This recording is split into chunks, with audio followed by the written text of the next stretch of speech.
台北坐运随机攻击的事件，嫌犯张文为前期准备到后期行动，深受共犯呢？到底为什么要安尼做呢？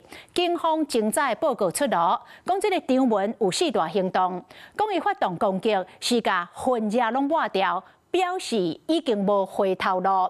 最后走去6楼顶跳落去，嘛表示讲伊并无计划要来走路。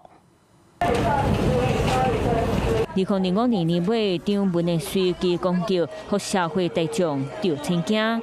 为准备到落尾行动，是孤一个人犯案，还是各共犯？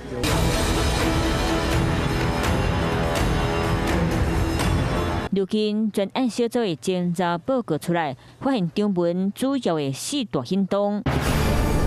首先，伊先伫咧真济所在放火。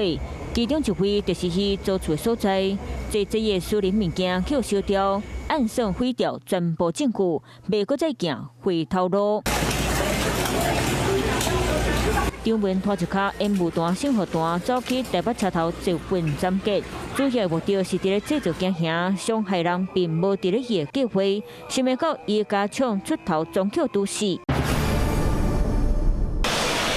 伊主要的主战场伫咧中山站路口，这个时阵伊才摕家私出来，开始攻击民众，而且拢是上千伤害人的重要部位。落尾伊直接撞到新品的蓝色6楼，伫咧警察到的时阵跳落来，决心自杀，无后续逃亡计划。